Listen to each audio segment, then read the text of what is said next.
If I'm taking a photograph and I say to myself, the best version of this shot is not that great, I retire it. I just move on. I go to a next shot. Workflows is a podcast about saving you time and money in your photography business. I'm your host, Scott Wyden Kivowitz, a photographer and content creator who struggles with dyslexia, color blindness, introversion, and anxiety stemming from years of being bullied as a child. Guess what? Workflows have been my rock.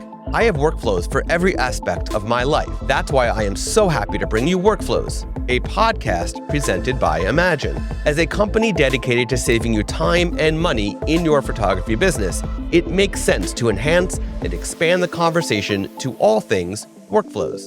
Tune in and subscribe to hear stories, strategies, and tools that can be your rock. Hear from people just like you. Get to work with Workflows. Jerry Ghionis is a proud Nikon Ambassador, and PDN Magazine named him one of the top photography workshop instructors in the world. He is WPPI's most awarded photographer and first Grand Master. With over 3 decades in the photography industry, he's known for posing, lighting, storytelling, versatility, and mastering multiple genres. I'm so excited for you to listen to this conversation that I had with Jerry. There's so many fantastic takeaways, so many juicy insights.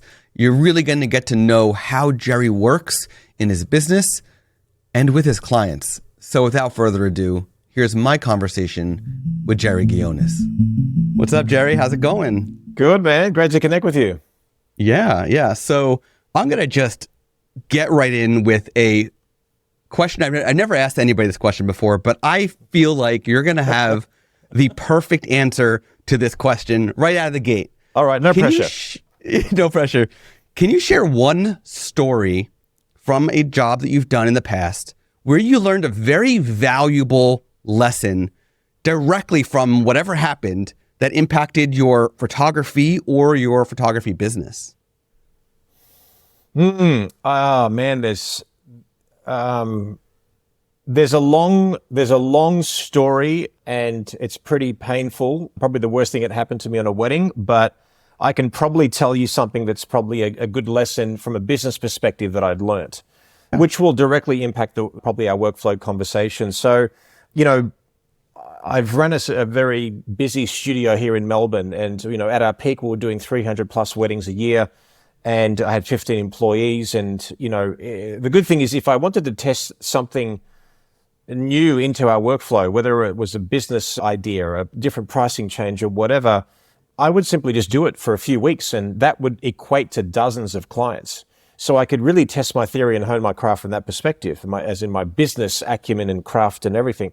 And I remember back in the day when no one was pre-designing albums, it just wasn't happening. Like, you would show an album, you would do what you do, but I would pre-design the album. And I'm like, I've got a great idea. I'm going to pre-design this album, and I'm not going to tell the client. I'm going to surprise them after their wedding, and then I'll see if they want it. And then what happened was, so there I was, a great, beautiful relationship with the couple, a fantastic wedding day. I sit down with the couple. They booked on 30 sides. I showed them 100 odd sides. And then at the end of it, I said, it's going to be, $4,000 more, whatever it was at the time. I have no idea. Mm-hmm. And I have never seen a person scorned so bad. Like, it was literally like I went from the angel to the devil in minutes. And I learned a very valuable lesson. People don't really care about what they spend and what they buy or whatever. They just need to know the rules of engagement. So the lesson that I learned back then was, you know what? My problem was I didn't tell my client that I was going to pre-design a larger album that they invested in. And that is what caused the problem. And it was very hard to win them back. I think I ended up winning them back by producing the album at no cost. But I saw it as a teachable moment for me, that the fact that I did them wrong. I did not tell them that I was going to pre-design. And I learned my lesson very quickly. And then thereafter, I said, oh, okay, they just need to know.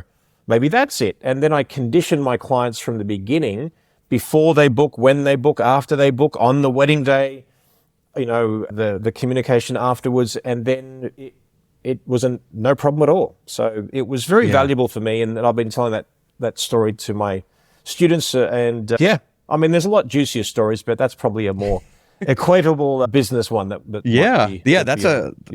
a great one. You learn the hard way to set the expectations and to always keep it in your clients' minds from out of the gate, and then you started doing it. So sometimes we have to learn lessons the hard way. Exactly right. Absolutely. It's okay.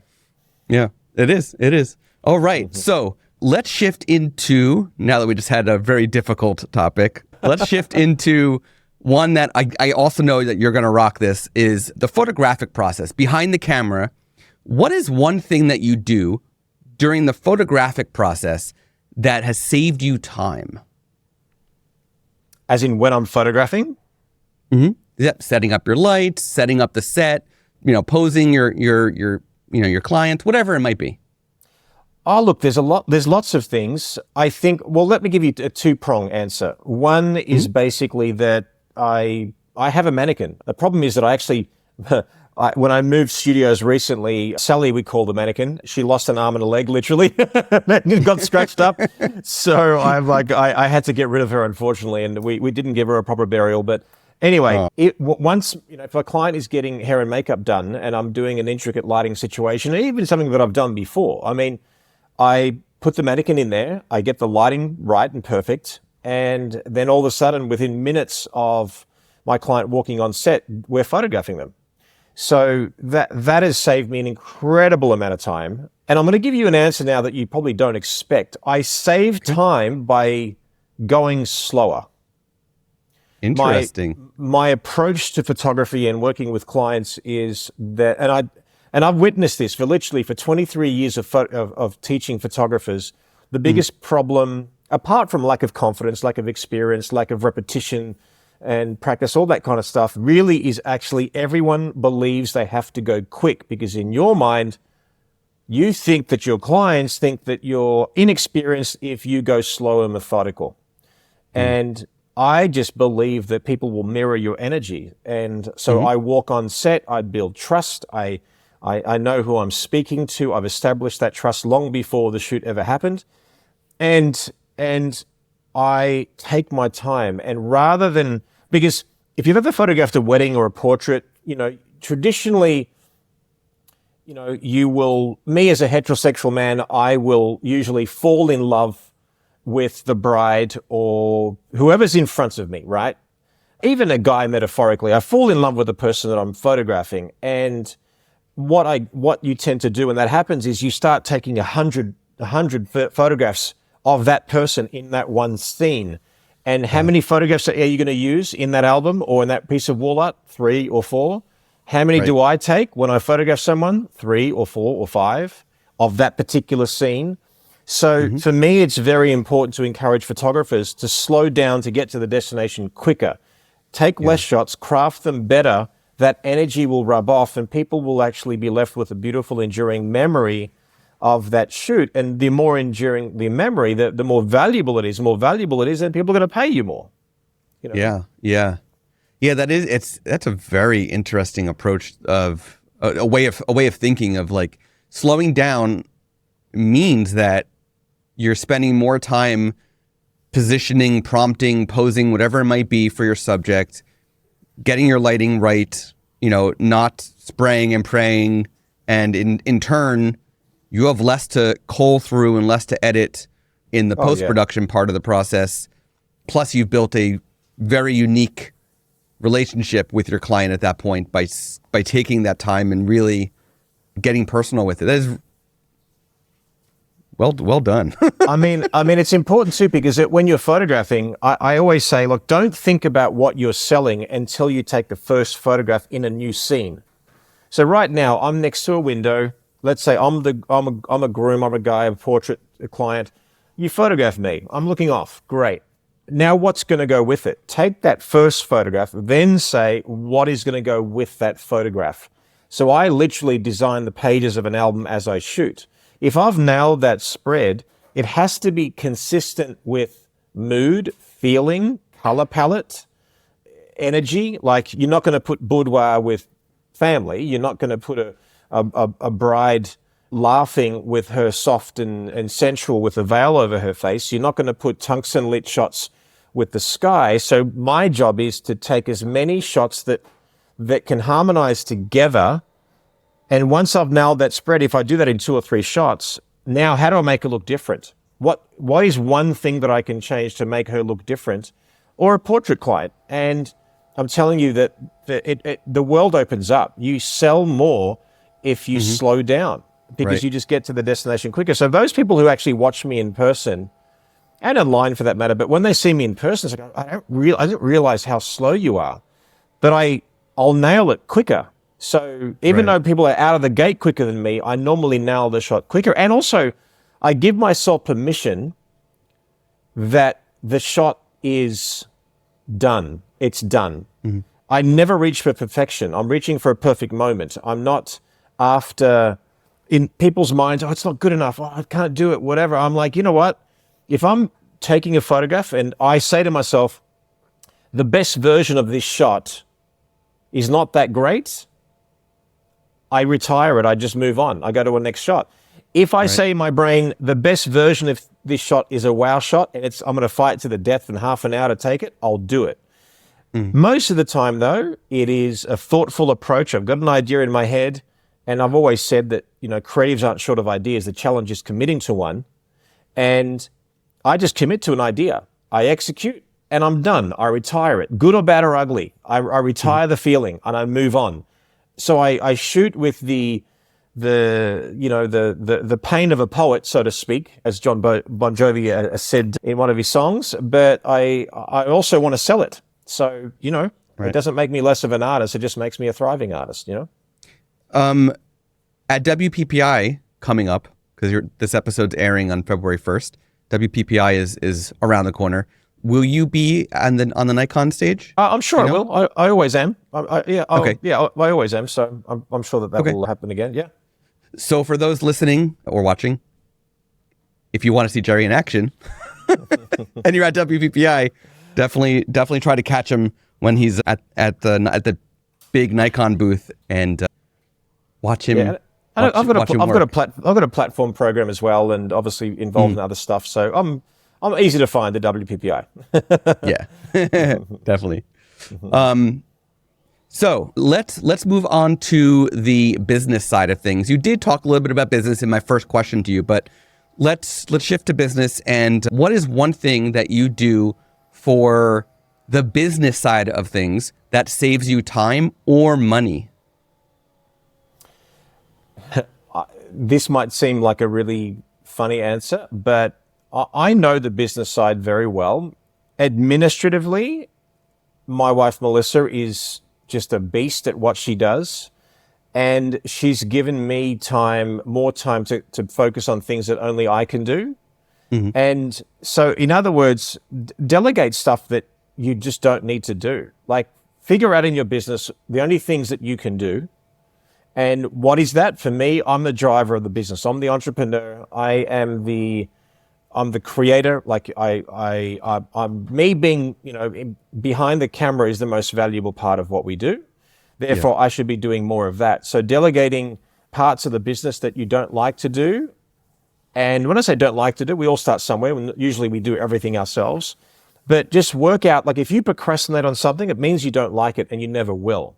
So don't think something magically will change that will happen. So that has been incredible for me. Melissa's been, I fell in love with her and life was amazing. And then I just found out that, by the way, she's just this awesome administrator and manager of things. And she just leaves me time to do what I need to do. Amazing. I know that you both probably don't remember meeting me many years ago. We shared that story when we first started emailing months ago, but I don't think I could even remember you in the U.S. industry without Melissa. So the day that I first met you in person was the day that I first met Melissa in person, and I have the memory, so that's all I care about. No, that's funny. Yeah. No, we're not I'm no longer Jerry Ghionis. We're Jerry and Melissa. That, Right. people just know us as a team. We're, Yeah. combined, we're the one person. We're together. We're a genius. Yeah. Yeah. So you're coming down the hallway, and and some people are like, oh, there's Jerry, and some people are like, there's Melissa. It's or some people are there's Jerry and Melissa. Yeah. Either Or way. people just abbreviate it. I remember our celebrant said, "I now pronounce you Jalissa." Nice. It was so funny. Yeah.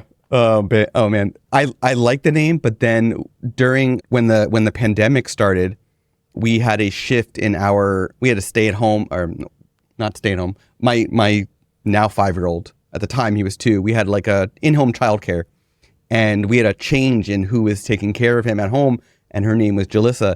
And when the pandemic hit, she ghosted us, just left us with no. That's so funny. Yeah. Anyway, so that's my experience. Okay, let's shift into that's a teachable moment. Don't ghost your clients. So, what is now one thing you do on the editing side of things that has saved you time? Well, it's interesting. Because I've been doing a lot of video production lately, there's a famous saying in that industry, in that sort of genre, that the best post-production is pre-production.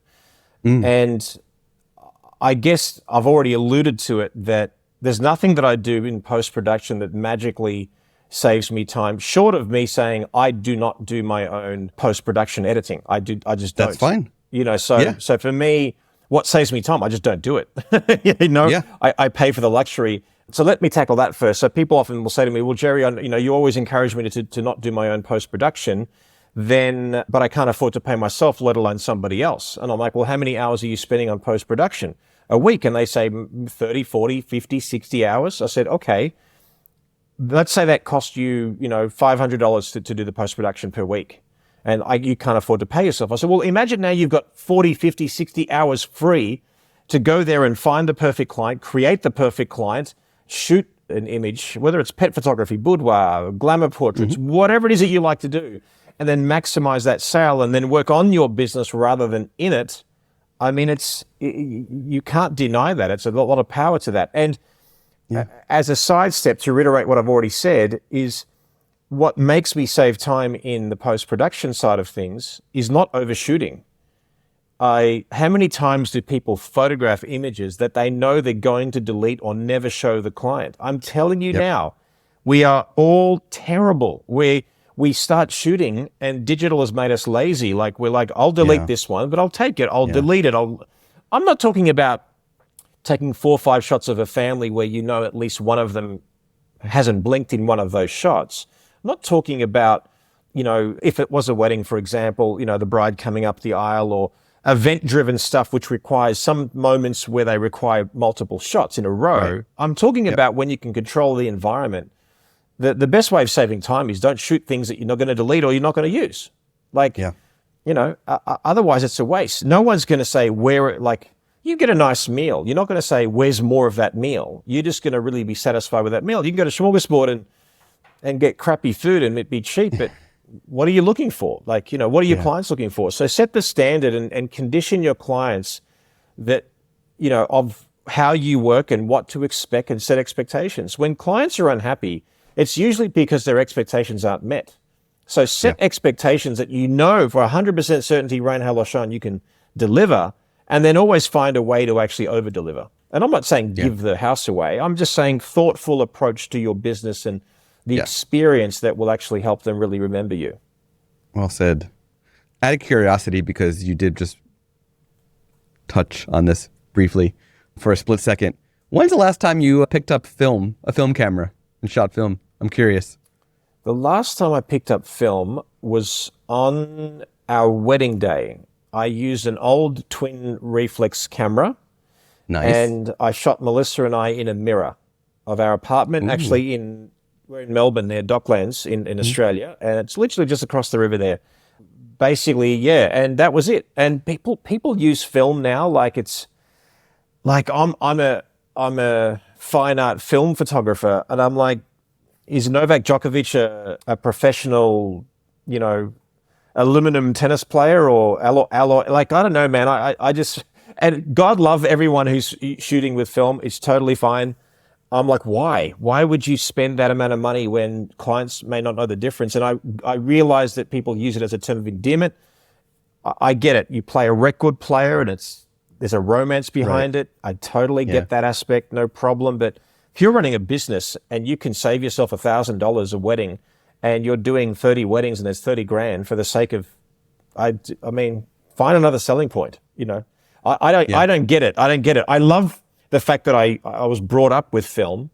Mm-hmm. I love the fact that I've gone through that process of shooting with medium format film and then 35 millimeter film and then scanning those negatives and being digital and all that stuff. And I remember, like, I look at all of it and I'm like, man, if I could have started my career with digital, that would be my preference. So it's fun, but it's also fun to save money and not have to change rolls of film every 36 shots and miss a shot and be freaked out by it and all that stuff. And then people blink, it's your fault. Like, man, I don't know. Yeah.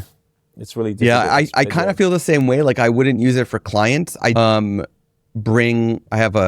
don't know if you might remember this camera. It's a Nikon TI-28.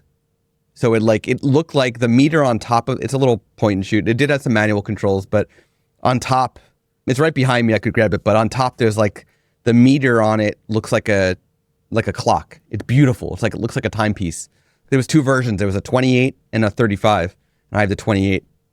So I still load that up with 35 millimeter film every so often and just for the fun, but I could never see myself using it for client work anymore. And that's okay. I think people some people have positioned themselves as a fine art film photographer. Mm-hmm. Okay. You find a marketing angle and you go for it. And I think that there's always that, people think of it as vintage now. I mean, people have referenced t-shirts in the early 2000s as vintage. And I'm like, oh my God, wear relics right now. It's quite weird. But I like to think of myself as still very young, but, having a bit more salt and pepper these days. And right there with you. But it's all good, man. It's all good. Yeah, definitely. I like you. I'm so happy and appreciative for getting into the industry in a color darkroom and in a black and white darkroom and going through the painstaking processes. And I have to say, though, there is nothing better than looking at a 120 film. Like, 35 is cool, but when you look at a 120, it's just, there's nothing like it, Well, yeah, I mean, it's cool. It's so cool. I mean, what is 120 scanned the equivalent of in megapixels of the current crop of cameras in most camera brands? I don't know. I don't know. No one has ever questioned when I shot medium format or 35 mil or 2 megapixel digital camera or a 45 megapixel camera. Yeah. I think we just start talking about this stuff and no one really cares. People just care about the moments. Is it flattering? Is it a good moment? Does it tell my story? How you got there? I don't think people care as much as we do. Yeah. I don't think so either.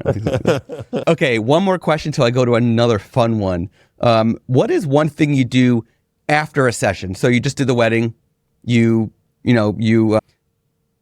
culled it, you edited it, that's all done. What is one thing now you do after the wedding is done, after a session is done, that has increased business?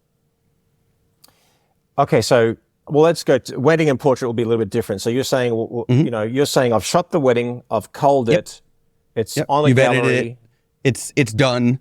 Now the increased business part could be, more IPS. It could be something with a gallery. It could be something even beyond. It could be referrals, whatever it might, whatever you want it to be after the session, after the wedding, rather.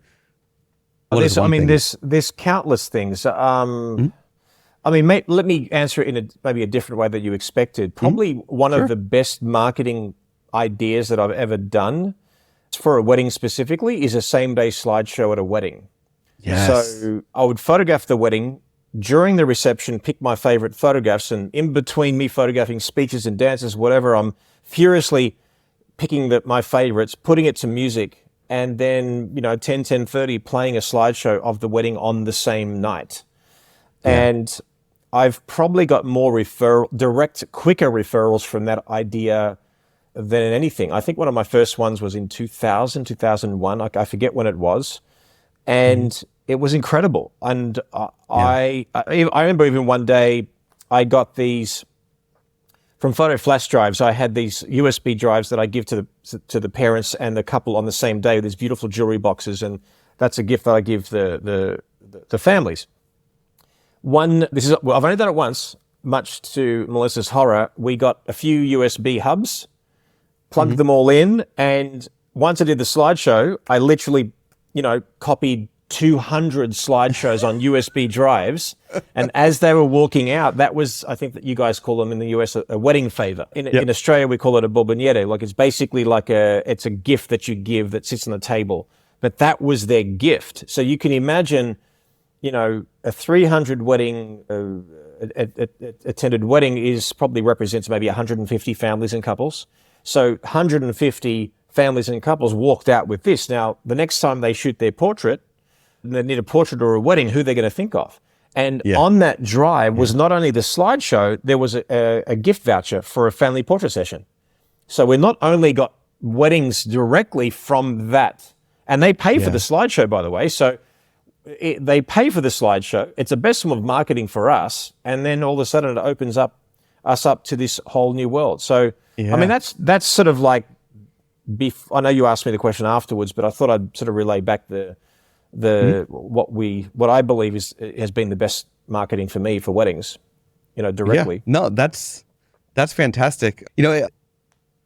We are finding a lot of Imaginers, because of what Imagine's capabilities, are now doing same day slideshows with their photos edited in their style on whatever screen they're displaying it on.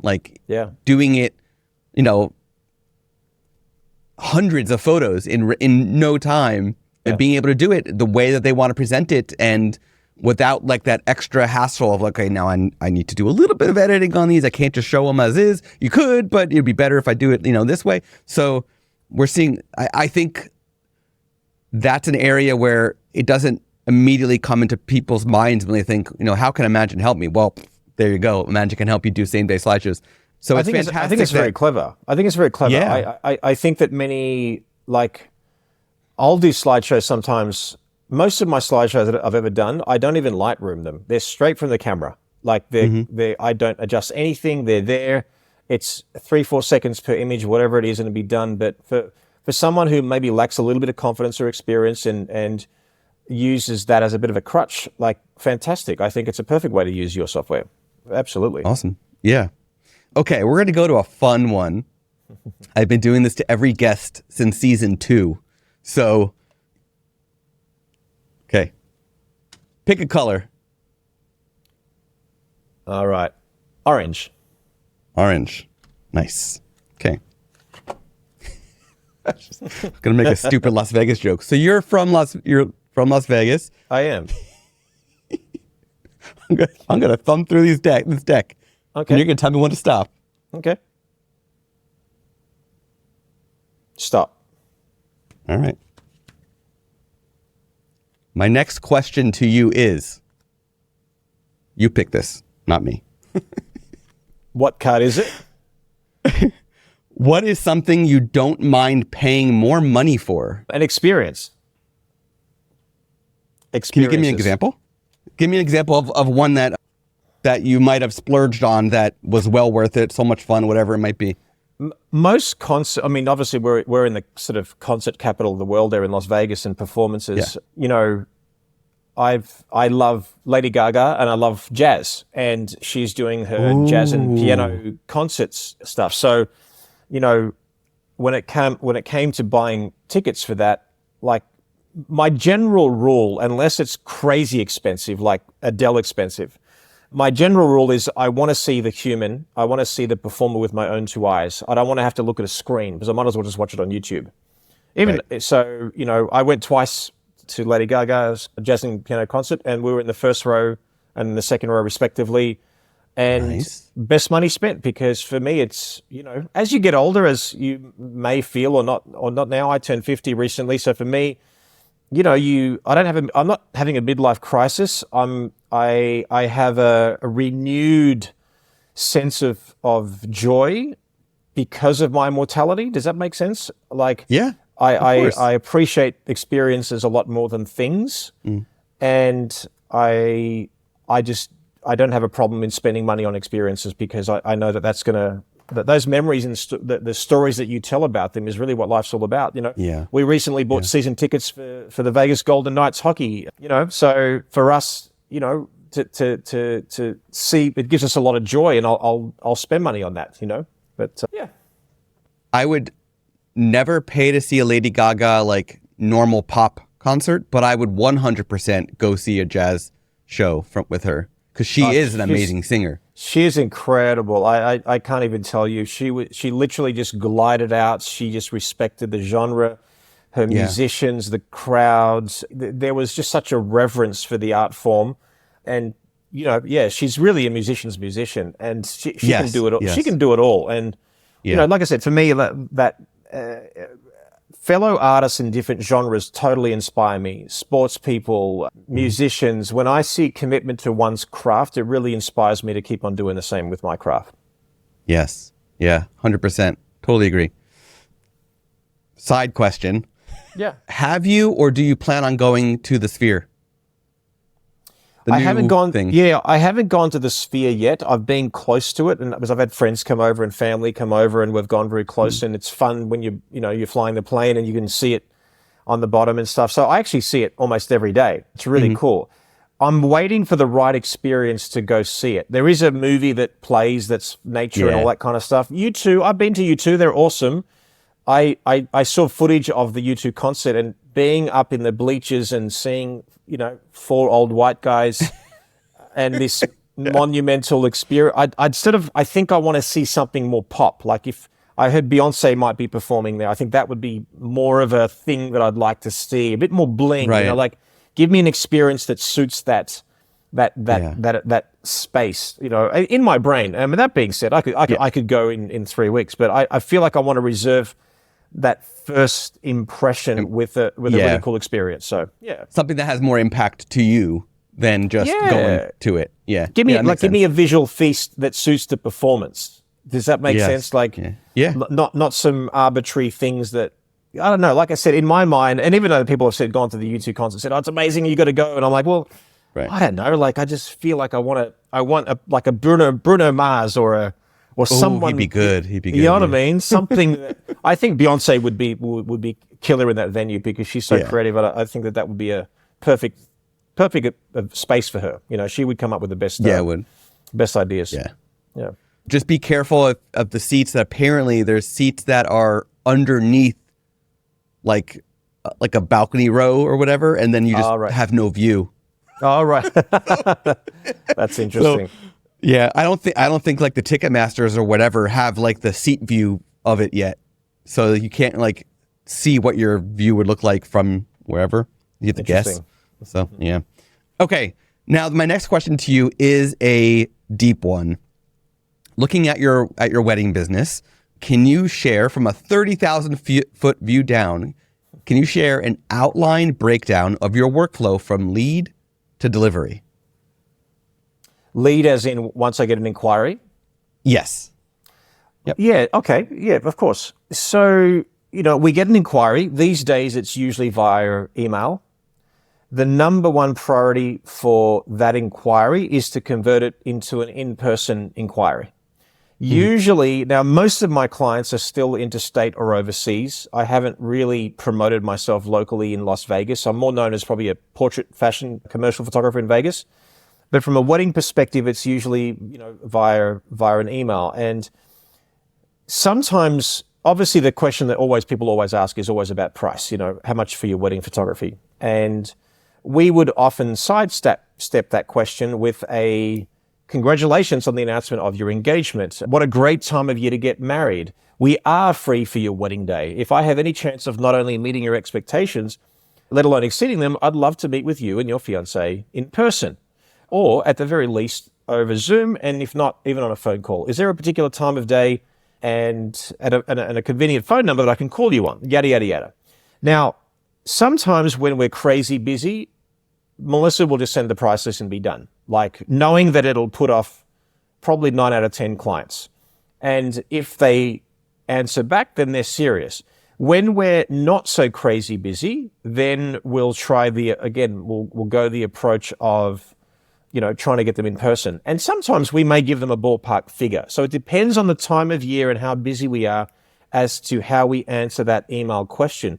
If they ring me, I know that I'll usually get them to a Zoom meeting or an in-person inquiry if they in fact live locally, which again is mostly pretty rare.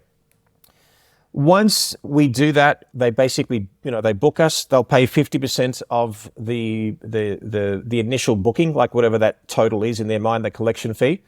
And we call that an initial investment. Basically, it means we've only just begun, Then from there, we will communicate with them and condition them. We're creating the perfect client. We're telling them what to expect on the wedding day, what to expect after the wedding day, what's the sales approach and all that kind of stuff. Then we have about a pre-wedding meeting about a month before the wedding. That's where, by the way, so at this point, even on the first inquiry, even before they book me, I will ask them, what time are you thinking of getting married? And I say thinking of, as in it's variable. Then they'll tell me 5 o'clock. And then they say, well, are you happy to do a reveal? And they say no. And then I just say, this ain't going to work. If you're going to get married at 5 o'clock and in winter and you've got a full mass in the Catholic Church, and then you want family shots, congratulations, bridal party shots, not do a reveal, it's unrealistic. I say, now that I know what your expectations are, I don't believe I can meet them, let alone exceed them, so I'm not your guy. And I've said that many times. So, But what I do though is, may I recommend a timeline for you? And then I literally take ownership of that timeline and then ask them about their cultural differences with their ethnicity, because they could be South Asian, they could have a tea ceremony, they could be having a Greek Orthodox wedding. I find out a bit about, who they are, what their expectations are, what kind of ceremony they're having. I always say partner. I never assume heterosexual. And I think that's a mistake that many of us made maybe several years ago when gay marriage wasn't legal and all that kind of stuff, whatever. We just were conditioned to say husband, wife. So, those things you sort of learn. And once that happens, the good thing is that, most photographers will answer that price question within 30 seconds, and then the whole conversation won't last more than a minute. My phone calls could last literally half an hour or maybe 40 minutes, even on the first inquiry or the Zoom call. Zoom call could be an hour and a half. So I've taken the care, I've given a good experience, I've shown how I nurture them, how I'm providing them with the understanding of how to bring out the best in their story, their legacy, my input and all that kind of stuff. So now they leave that inquiry with a very strong sense of this is what it'll feel like working with us. So once I get them on the call, they will usually book. So they'll book, 50% will cover it. We go through there. Like I said, about a month before the wedding, we'll go through all the details. I ask them very specific questions, all the names and relationships. I say, are your parents still with us? Hashtag, are they alive? Are they together? Or as in, are they on speaking terms? So then I start looking at all the dynamics, the siblings, the children, the bridal party. Then I even ask them, are there any family politics that I need to know about? So they're all important questions. So I gather the information, and then we have a form it's a pre-wedding meeting reminders. This is where the family shots are going to be. This is the time that I'm going to get to your house.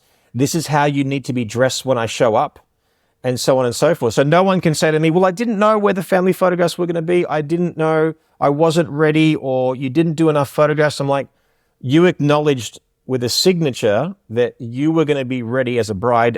Your hair and makeup was completely done in a robe, ready to get into your dress.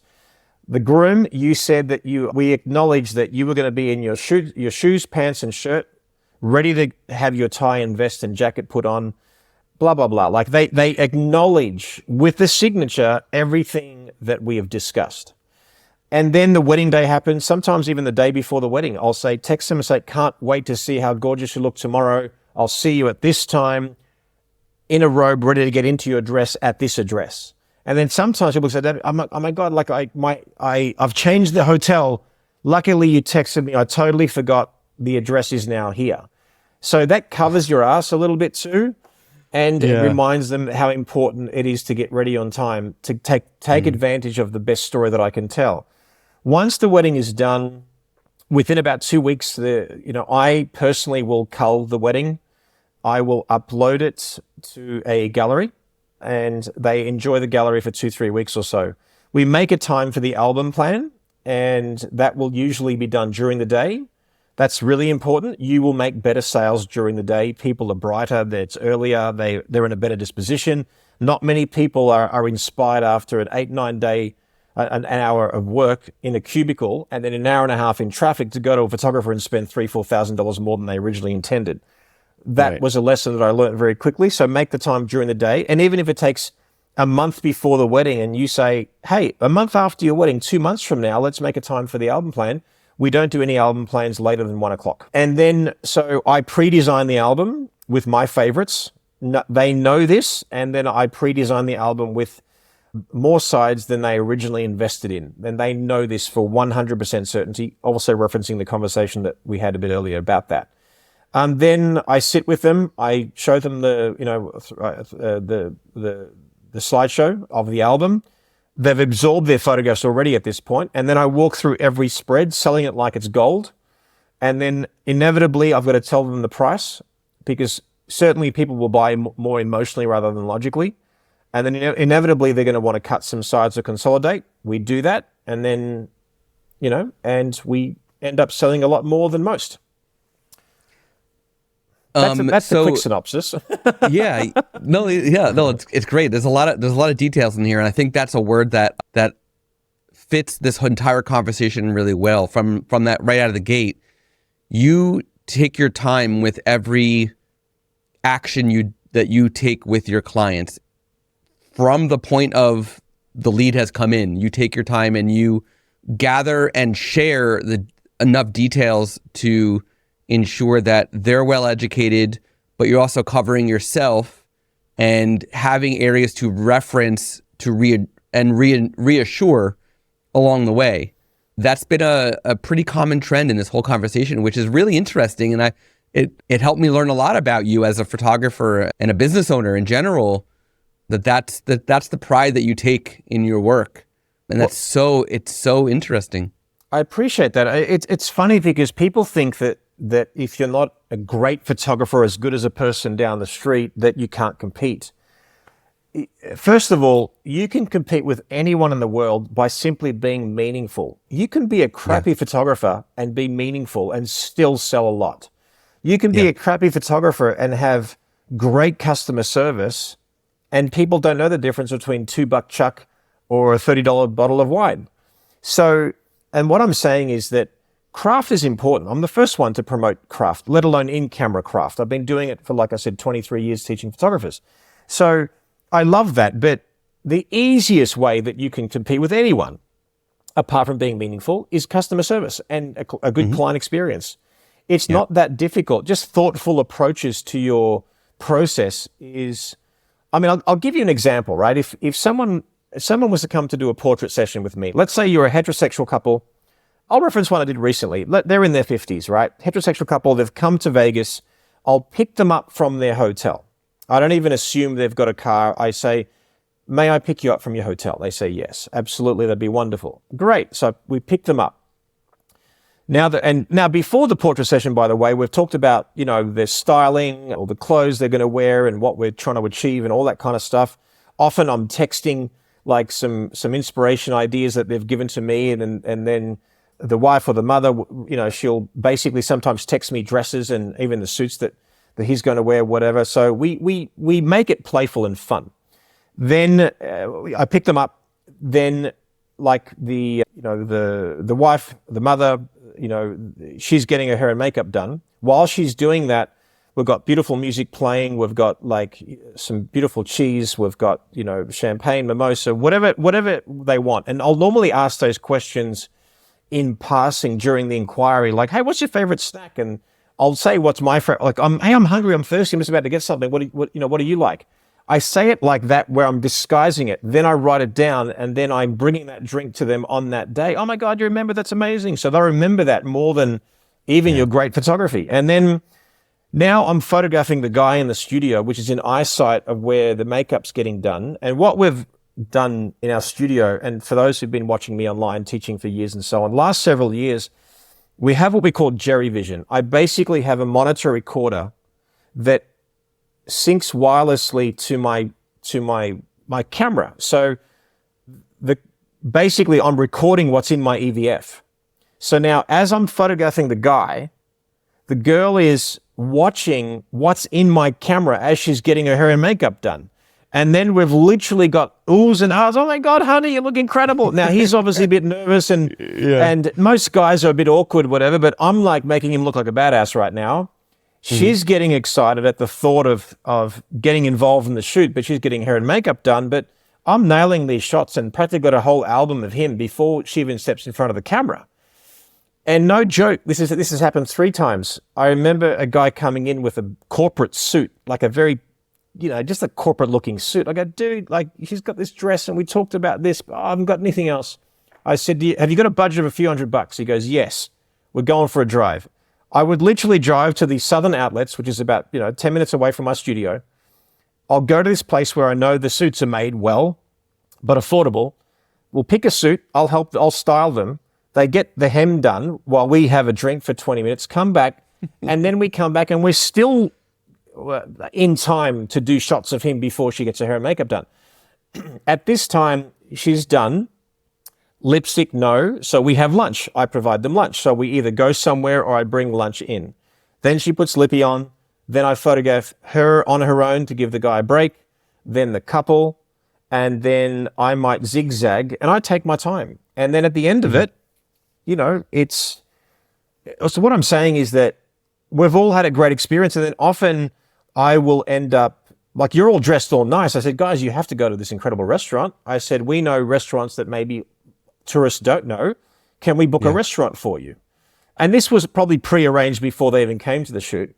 So now we've booked it. And if we know they're, I don't know, sometimes, not all the time, sometimes I might even ring up the restaurant and pay for their dinner. And all of a sudden they've been picked up, they've been pampered. I've helped style them. They've had cheese and crackers and mimosas and beers, and we've done the shoot. We've had a laugh. We've taken our time. They've seen the photographs happening. We're conditioning and creating the perfect client and then give them a great experience. And now that's their Vegas thing. And to be honest, we haven't even advertised it, but we're sort of getting known in various circles of this is what you'll get. And I've got to be honest too, half of my clients these days are photographers because they want to experience what it's like to be pampered so they can then actually know what that experience can be like for their particular clients as well. So there's a lot more to it, but that sort of gives you an idea of another sort of workflow, Didn't you photograph Sarah and Dario recently? Semi-recently? Yes. I photographed their wedding. That was pretty cool. You did their full wedding too? I didn't realize that. Okay. Yeah, I photographed their wedding. I photographed Susan Stripling and Bill, her boyfriends. I've seen that. I could just rattle off a whole bunch of people that you may or may not know, but Yeah, Susan was episode 15 on the show, and Bill was episode 28 on the show. We just had Bill on. He had a fantastic monologue about off-camera lighting myths and like debunking them. It's fantastic. That's funny. Yeah. So we can't wrap up this show without asking one thing about AI. So I'm gonna throw an AI question at you. So I know that you're not deep into the AI world, right? As I am right now, right? But sure. What does the future of AI in photography look like to you? I think it's twofold. I think companies like yours are very clever because you're helping the community get to destinations quicker. It's corrective. It's beautifying. I'm all for it. I think AI from a correction and beautifying perspective and shortcuts of doing things manually, no different than doing film and digital. Like it's a natural evolution of our industry. So from that perspective, I embrace it. Fantastic. The future of AI in terms of, punching in a few words into a program and getting an image, what I can't fathom is creatives being creatively satisfied with that. How on earth would you as an artist punch some words in, get an image and feel creatively satisfied and responsible for that artwork? I'm not saying there's not a market for it. There obviously is. Right. I think the commercial world is dying a very quick death right now, like product photography and all that kind of stuff. I think that's just, it's probably already dead or going to be, or there might be some niches there of photographers who can do that. In terms of domestic portraiture, as in wedding and portrait, like your domestic photography, I think there'll always be a market for flattering and meaningful photography. But if you, I'm sure even now is possible, but if you can just photograph a face from 10 different angles and then all of a sudden create a wedding album and a circumstance that didn't happen, how shallow. I mean, and I get that we're living in that world where a lot of things are fake, but we're all used to seeing life through a filter and people's lives through a filter. I'm only going to share my best meal and my best holiday, and now I'm going to face tune my face. I'm going to give you a different impression of what reality is. And I think that we often dismiss a younger generation if that's all they want. I think that we're already starting to see that people want truth, authenticity, they want vulnerability. And as you get older, and like I said, I feel like I want more meaningfulness in what I do. So, whether I'll embrace the technology for shortcuts, again, for corrective purposes, for beautifying, even just putting a sky in, I feel a bit weird about, because that wasn't the sky that happened on that day. Now, if you're doing a competition and they allow it, or whatever it is that you do, have at it, do what you do. But like I said, I mean, I was with Rocco Ancora, who's an incredible photographer and a friend of mine, and we were talking about AI, and we both had an analogy of how we feel about it. Forget about as in typing in the words and getting an image back. And we were having dinner, and he points to the Caravaggio book that he has on his bookshelf, and he says, imagine now me going to Caravaggio and saying, I want you to paint a compelling, dramatic portrait of an image done with a window light that's a little bit higher, detail in the black, something very dramatic, blah, blah, blah, blah, blah. And you commission this portrait, and he does this painting for you. And then you take it and you go, look at me. This is amazing. This is my painting. So, and I know that the people do it, they just want to create and have fun. That's different. I'm talking about people who take ownership. So that's like commissioning, Caravaggio to do a painting for you, and then he gives you the painting, and then now you claim ownership that this was your creation. And I get that people do it for fun. I'm not talking about that. I'm talking about someone saying, this is my artwork. I find I have a creative problem with that. You know what I mean? An integrity problem with that. And for me, just generally, I think AI done from that perspective, I liken it to lip syncing to a karaoke singer. It's a good comparison. You're not only singing someone else's song, you're lip syncing to someone else who's singing that person's song. I'm like, like I said, I know that people will have, big arguments about this. I just say, my personal perspective, creative, beautify, fantastic. If you want to do it for fun, fantastic. But as an artist, it will make you dormant. It'll literally make you brain dead, and directing words into a thing, there's a skill to it, no doubt. But that's like, ghostwriting. Hey, write a biography about me, and here's just a few notes, and fill in the rest, and hopefully it's good. Anyway. Yeah, like everything else, everybody has their opinions, right, on this topic. This is why I ask, because it's still a very interesting and hot topic among the industry and among the world in all industries.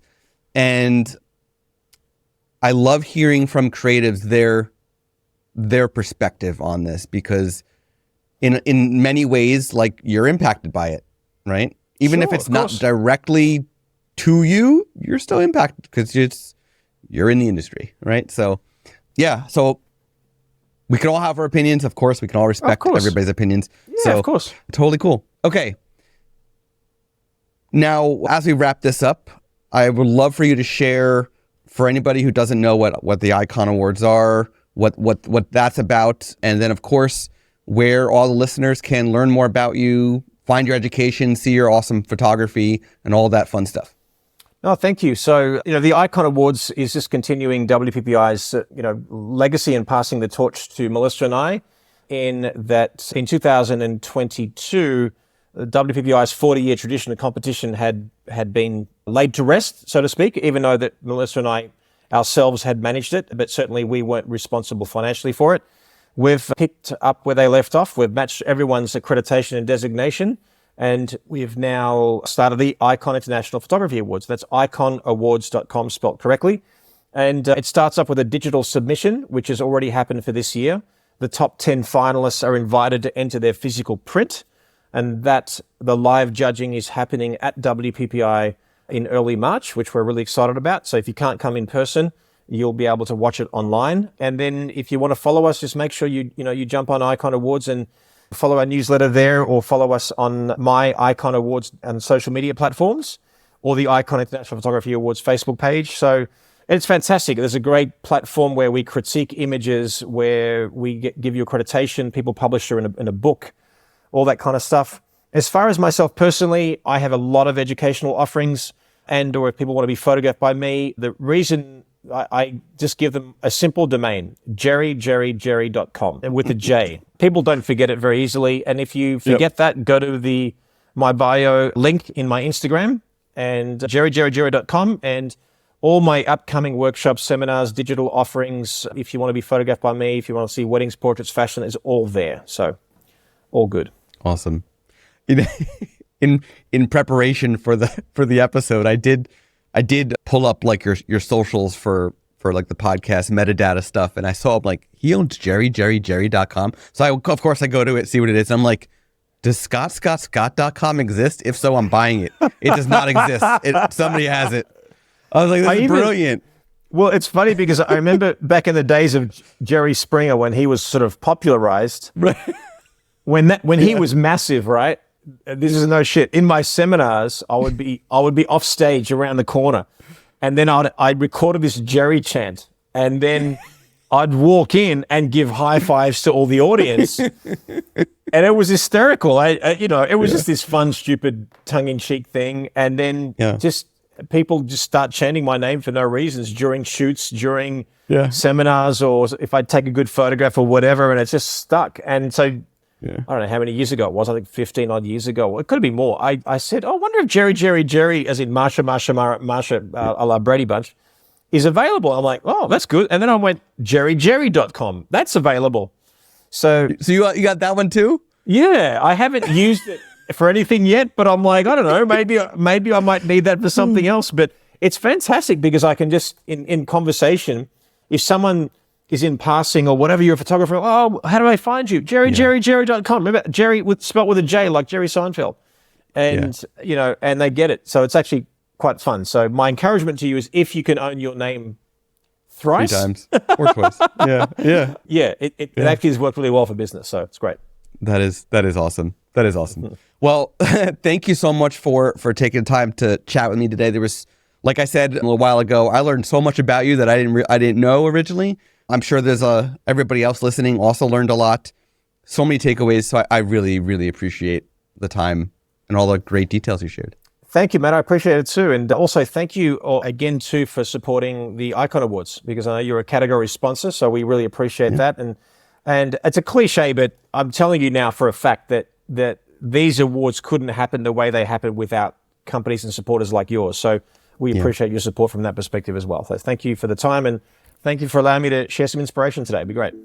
You have been listening to Workflows, presented by Imagen. To hear more from Workflows, to find links to our guests, and for an exclusive offer for Workflows listeners, please go to imagen-ai.com/podcast, and be sure to subscribe to the podcast on Apple Podcasts, Spotify, or wherever you listen to podcasts.